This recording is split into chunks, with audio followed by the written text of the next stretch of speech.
अब दरअसल बात मौसम की करेंगे, जम्मू कश्मीर का जिक्र कर लेते हैं क्योंकि जम्मू कश्मीर में लगातार बर्फबारी हो रही है और बर्फबारी के कारण श्रीनगर लेह हाईवे भी बंद हो गया है, जिसका असर देखने को मिल रहा है। साथ ही साथ आपको थोड़ी तस्वीर दिखाएंगे, लेकिन जानकारी सबसे पहले दे देते हैं जम्मू कश्मीर की कि बर्फबारी से मुगल रोड श्रीनगर लेह हाईवे बंद हो चुका है। घाटी में आज भी बिगड़ा रहेगा मौसम, जो मौसम वैज्ञानिक कहते हैं उसके आधार पर हम आपको जानकारी दे रहे हैं।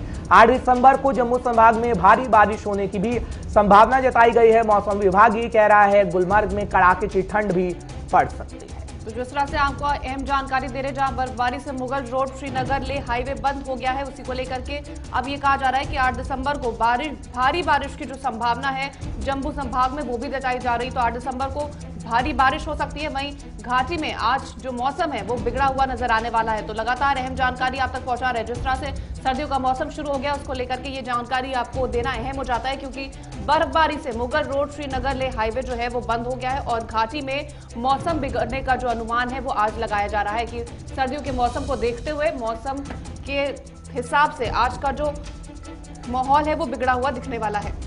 तो मौसम की जानकारी आपको दे रहे हैं। अगर हालांकि ये भी मौसम वैज्ञानिक कहते हैं कि पहाड़ों पर बर्फबारी होगी जिस तरीके से, और जैसे जैसे बर्फबारी हो रही है वैसे वैसे मैदानी इलाकों में ठंड बढ़ रही है। हालांकि जब हम गुलबर्ग का जिक्र करते हैं तो तस्वीरें भी आपके सामने हैं। जिस तरीके से जो बर्फबारी हो रही है उसको लेकर पर्यटक भी काफी उत्साहित है। हालांकि कोरोना काल के बीच भी पर्यटक जम्मू कश्मीर के अंदर पहुंच रहे हैं और घाटी का मौसम दरअसल बिगड़ने वाला है। 8 दिसंबर की तारीख भी होगी जब जम्मू संभाग के अंदर भी आपको बारिश देखने को मिलेगी, क्योंकि जम्मू कश्मीर का जब हम जिक्र करते हैं तो इस वक्त कश्मीर में यानी घाटी में बर्फबारी हो रही है। और जम्मू संभाग की अगर बात करते हैं तो जम्मू संभाग में ये संभावना जताई जा रही है कि बारिश होगी 8 दिसंबर को। हालांकि प्रशासन पूरी तैयारी में लग गया है। जब बर्फबारी होती है तो बर्फ को हटाने का काम भी लगातार जारी रहता है। वो तस्वीरें भी हम आपको टीवी स्क्रीन पर दिखा रहे हैं किस तरीके से प्रशासन बर्फ हटाने का काम कर रहा है। हालांकि घाटी में पूरी सर्दियों आपको यही नजारा देखने को मिलेगा। इरफान फाजिल हमारे साथ जुड़ रहे हैं श्रीनगर से, लाइव तमाम जानकारी वो आप तक पहुंचाएंगे। इरफान बताएगा, मौसम वैज्ञानिकों की अगर बात करते हैं तो मौसम वैज्ञानिक ये कहते हैं कि आगे आने वाले दिनों में मौसम और खराब होने की उम्मीद है, लेकिन बर्फबारी हो रही है, पर्यटक भी खुश नजर आ रहे हैं, लेकिन आम लोगों के लिए कहीं ना कहीं परेशानी भी होगी। देखिए हर्ष, वेरी गुड मॉर्निंग। और इस वक्त आप हमें लाइव भी देख रहे हैं और साथ साथ मैं अगर बात करूं तो वादी कश्मीर के मौसम की क्या कह रहे हैं। वादी कश्मीर का मौसम हमेशा खूबसूरती तौर पर ही दिखाई देता है, चाहे वो गर्मियों का हो या सर्दियों का। अगर बात करें इस वक्त के मौसम को लेकर तो बर्फबारी के साथ साथ बारिशें हो रही है और पर्यटन जो है दूर दूर से वादी कश्मीर की ओर आ रहे हैं और काफी ज्यादा लुत्फानंदोज हो रहे हैं। जहां तक बात करें वादी कश्मीर के मेट्रोलॉजिकल डिपार्टमेंट का, उनका मानना है कि आज शाम से वादी कश्मीर के बाला इलाकों में बर्फबारी और बारिशों का सिलसिला फिर से जुड़ेगा।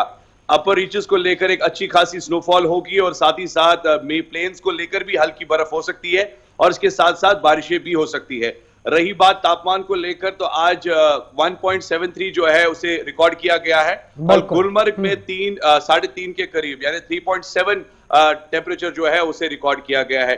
ठंड का इजाफा आए रोज बढ़ता हुआ दिखाई दे रहा है, नो डाउट, मगर जिस तरीके से अब ये खबर आ रही है कि तकरीबन आज से और एक हफ्ते तक एक वेस्टर्न डिस्टर्बेंसेस का असर जो है वो वादी कश्मीर के पीर पंजाल, जम्मू कश्मीर के लेह लद्दाख पहाड़ियों पर, हिमालयन रेंज पर काफी ज्यादा दिखाई देगा, जिसका असर 12 से लेकर 13 जानकारी दीजिएगा। जो बर्फबारी हो रही है वो पर्यटन के लिहाज से कितनी महत्वपूर्ण रखती है, क्योंकि जो नुकसान कोरोना काल के बीच कश्मीर को हुआ है, खासकर क्योंकि करोड़ों का नुकसान पर्यटन क्षेत्र को हो चुका है, क्या भरपाई ये बर्फबारी कर पाएगी? क्योंकि प्रकृति तो अपनी देन दे रही है, पर क्या वाकई पर्यटन से जुड़े क्षेत्र को लाभ मिल पाएगा? देखिए नो डाउट, अगर बात करें तो टूरिज्म एक बैकबोन इंडस्ट्री है कश्मीर की और खासतौर पर अगर देखा जाए जिस तरीके से बर्फबारी के लवर्स जिसमें स्कीइंग वगैरह, स्लेजिंग या काफी सारी एक्टिविटीज जो है स्नो को लेकर होती है, जिसे देखने के लिए दूर दूर से सयाह आता है। वादी कश्मीर में हम देख रहे हैं कि एक सयाहों ने जो रुख है वो कर लिया है, मगर अभी भी इंटरनेशनल टूरिस्ट जो है वो पूरी तरह से कश्मीर में नहीं है। क्योंकि अभी भी वहां पर काफी सारी चीजें हैं, रोकथाम है, जो कि कोविड-19 पैंडेमिक अभी भी जारी है, जिस वजह से उन्हें इमिग्रेशन या वीजा नहीं मिल पा रहा है या वो विंडो नहीं खुल पाई है। मगर they are more excited, they are more aviated कि हम कश्मीर कब जाएं, क्योंकि लुत्फानंदोज होने के लिए वादी कश्मीर में जो बर्फीला मौसम होता है, इसमें एक अलग सी खूबसूरत रंगत दिखाई देती है, जिसे हम वादी कश्मीर में ही जन्नत का नजारा कह सकते हैं। और वो जन्नत का नजारा, जबकि मैक्सिमम अगर मैं बात करूं गुलमर्ग की पहाड़ियां हो, सोनमर्ग की पहाड़ियां हो, पहलगाम हो, तो मैक्सिमम टूरिज्म को लेकर अगर देखा जाए एक बहुत बड़ा लॉस है। 370 से लेकर अभी तक जो मामलात बने टूरिज्म को लेकर, उसमें काफी ज्यादा लॉस देखने को मिला है, क्योंकि बेरोजगारी बढ़ गई, होटलियर इंडस्ट्री काफी ज्यादा फॉल डाउन हो गई। मगर अब टूरिज्म महकमे को कुछ ऐसे इनिशिएटिव्स लेने की जरूरत है जिससे कि आने वाले टाइम में इस बात की जानकारी दीजिएगा, क्योंकि उपराज्यपाल साहब मनोज सिन्हा ने कुछ दिनों पहले ये कहा था कि जो 5 महीने से 6 महीने से जो पर्यटन क्षेत्र से जुड़ा है व्यक्ति, उसको योजना के तहत पैसे दिए जाएंगे, उसको योजना के तहत लाभ मिलेगा। क्या वो मिल पाया है? हालांकि अच्छी बात है, पर्यटन क्षेत्र धीरे धीरे उठ रहा है, लेकिन 5-6 महीनों की लॉकडाउन की जब हम बात करते हैं तो क्या उन योजनाओं का लाभ आम जनता तक पहुंच पाया, खासकर श्रीनगर के अंदर? देखिए हर्ष, ये आपने बड़ा खूबसूरत सवाल पूछा है। अगर मैं बात करूं, मैं हमेशा टूरिज्म बीट कवर करता रहता हूं और मेरे कई सारे प्रोग्राम्स चैनल पर दिखाई देते हैं जो पर्यटकों के साथ जुड़ते हैं, होटलियर्स के साथ जुड़ते हैं। लास्ट टाइम एक कॉम्पनसेशन के जो मामला चले थे, जिसमें होटल इंडस्ट्री को छोड़ के हम बात करें हाउस बोट इंडस्ट्री को लेकर, शिकारा वालों को लेकर, जिसमें बताया गया था कि एक पैकेज मिलेगा और महाना उन्हें एक फीस भी मिलेगी। मगर अभी तक हम कह सकते हैं उसमें 70% लैकिंग है, जिन लोगों को पैसा नहीं मिल पाया है। अगर हम उपराज्यपाल की बात करें तो आए रोज कुछ ग्राउंड पर अच्छे इनिशिएटिव्स बढ़ाने की कोशिश तो हो रही है, मगर जमीनी सतह पर काम करना बहुत ज्यादा जरूरी है और बढ़ावा देना है, क्योंकि टूरिज्म से ही कश्मीर की पहचान है, जो एक इंटरनेशनल लेवल तक इकोनॉमी को बूस्ट कर सकती है।